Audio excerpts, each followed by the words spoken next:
Hi, welcome back to God's Promises. I'm Pastor Eric as we continue looking at how God has made promises to His people and continues to keep them. Now, today is day 3. On day 1 we learned how God promises to send a Savior, and yesterday we looked at God promises to hear and answer our prayers. So if you haven't had a chance to go back and see those, I highly suggest that you do. Otherwise, we're going to look today at how God promises to make us strong in Jesus. Now, our Bible lesson for today, I'm going to be honest. This one has been one of my favorites since I was a little kid. And I say that because I was a little kid. I was always the shortest kid in my class. From kindergarten till grade 8, I was the smallest kid. So I always really liked the biblical account of David and Goliath. Now maybe you've already heard this one, so we're going to be going through it just a little bit right now. So what do you already know about David and Goliath? Think about it. Maybe you'd like to pause the video right now and write down what you already know of the story of David and Goliath. Go ahead. Alright. Maybe you paused it, maybe you didn't. Otherwise, if you didn't pause it, you just got to watch me sit here for a couple seconds. But if you did, good for you. Now, the story of David and Goliath goes like this. Now, there were two countries. There was Israel, which is the nation that David lived in. This is God's people. And they were going up against the Philistines. Now, back then, when you went into battle, the kings really didn't want to have everybody fight everybody. Lots of lives would be lost. There would be lots of sadness and torment on both sides. So often, sometimes what they would do is each country would pick their best fighter. You get to pick one person, and they would go out and fight each other. And whoever won, that nation would win the war. Imagine if we did that with sports today, right? If you took your best player and you sent them out against someone else, just one-on-one. It wouldn't be as much fun.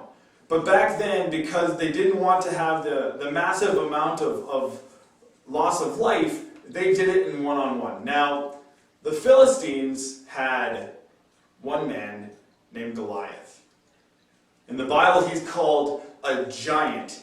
We're told that he's 6 cubits tall, which is roughly 9 feet tall. So, look at the closest door frame and think, he'd probably hit his head on that as he walked through it.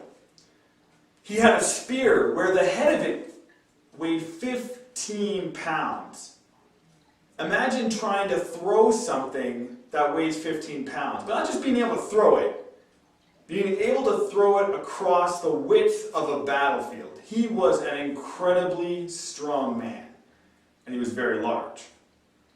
Now, the problem the Israelites had is that Saul, he is the first king of Israel, had a problem. He didn't have anyone to send out against Goliath. So day after day, they sat at the battlefield. The Philistines would send out Goliath, and the Israelites wouldn't send out anybody. Well, they hit a point where here comes David. Now, David was the son of a man named Jesse, and David has lots and lots of older brothers. He's used to being the youngest. Now, he has 3 older brothers that were at this battlefield, who were sitting on the sidelines watching Goliath come out day after day and make fun of him. But one day, Jesse goes to David and says, I want you to take some grain and some bread and some cheese, and I want you to take it down to your brothers at the battlefield. I want you to see how they're doing, right? Jesse's being a good father. He wants to make sure that his sons that are off at war are safe and they're okay. So David goes. He takes this grain and this bread and this cheese to go down and see his brothers. And he gets down there, and he basically says to the other Israelite soldiers, this guy is sitting here making fun of us all day. He's ridiculing you and your God. Go get him. But none of them want to go out there. I mean, they're not 9 feet tall. They can't throw a 15-pound spear across the battlefield. There's no way any of them are going to go out there against Goliath and come back alive. So eventually, David gets before Saul the king. And he goes, I can do this. And they have a little bit of back and forth. Saul, well, you haven't been a son of war. Like, you haven't been trained for battle your entire life. How are you going to be able to go and do this? And David goes, no, I've got the Lord on my side. I can do this. So Saul tries to heap him up with his armor, right? Like his chainmail and his shield and his helmet and all of these different things. Now, I want you to think about how big you are right now. And I want you to think about an adult. How much bigger is an adult than you are? Now imagine trying to put on an adult's armor. Like, armor would have been made to fit Saul. It wouldn't have been made to fit David. So when he put it on him, the helmet would have gone over his eyes and the armor would have just weighed him down. He wouldn't have been able to move very well at all. And this is a moment where Saul is putting his trust, not in David, because David says, the Lord says I can do this. And Saul doesn't hear that from David. Instead, what he hears is, okay, you can do this, but you're still going to need my stuff. You're still going to need my earthly stuff to keep you alive. And eventually David says, no, I can't wear your armor. I can't go out and take it with me. I just need to go out with what God has given to me. So he does. David goes out onto the battlefield, we're told, with a staff, and then he picks up 5 smooth stones from the brook. He already has a sling with him. A sling is like a little,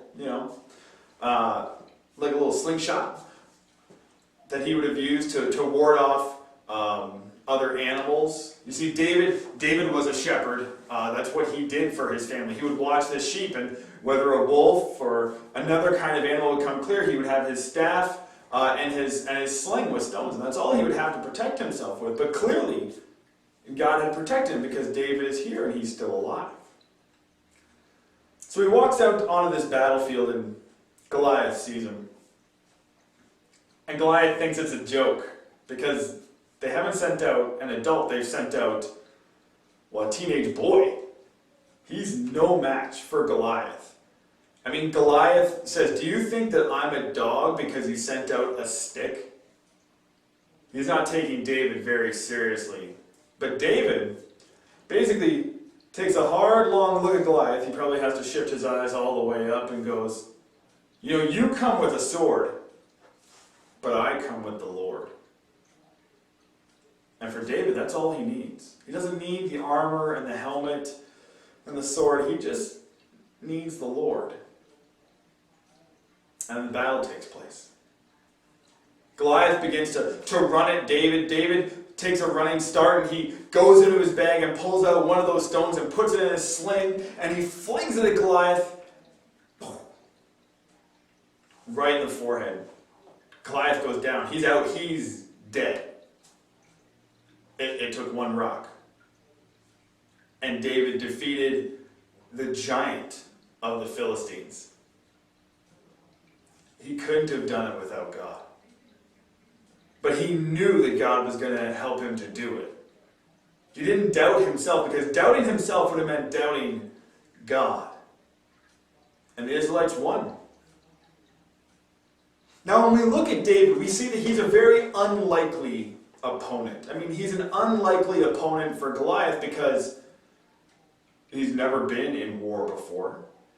He's not using a sword or a shield or a helmet or armor.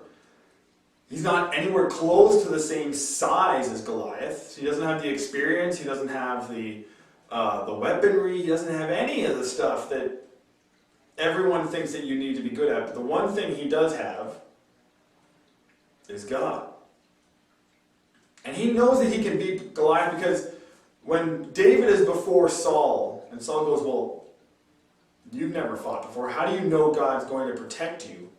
David goes, I'm a shepherd, and God has enabled me to have the strength to protect the sheep from lions and bears and other animals that would have come against the flock. Can you imagine as a teenager fighting off a lion and a bear? But That's what God enabled David to do. And he knew that. So he didn't see Goliath as anything different because he knows that as he goes out on the battlefield, God is with him. He even says it. In 1 Samuel 17, which is where you can find, if you want to read all of the interesting details of David and Goliath, it's in 1 Samuel 17, that's in the Old Testament. But 1 Samuel 17, verse 47, David says this right before he fights Goliath: the battle is the Lord's. It's not yours, it's not mine, it's his. Which means, as the Lord's servant, David knows that he's going to be the victor. He's going to win. God gave David the strength to defeat Goliath. Actually, he gives him the strength a number of times throughout.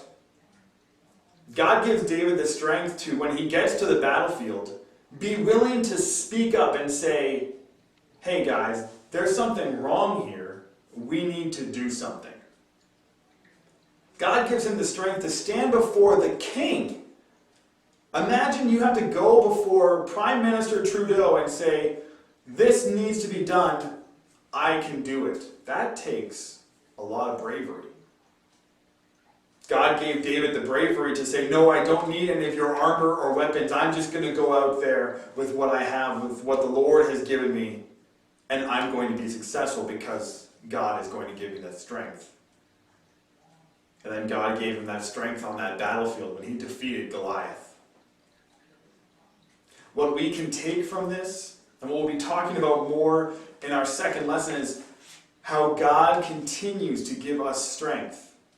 Whether it's physical strength or emotional strength, or whether it's just the strength maybe on a day that we don't want to get out of bed, God gives us the strength. And God reminds us that he's always with us. So as we look ahead, I want you to think about maybe some things that you would hope that God would give you strength in. Maybe it's something that you want, that you know that something is wrong and you need to say something. Or maybe it's a task you just don't feel like you can do on your own. I want you to take some time after this lesson and write down some things that you would like God to give you strength for. And if you want, pray about it. Go to God and ask him to give you those strength in those situations. All right. Get out of here. Go get some sunshine. Go do the craft maybe if you like, and then I'll see you back here for the application lesson of day 3 of God's promises. See ya.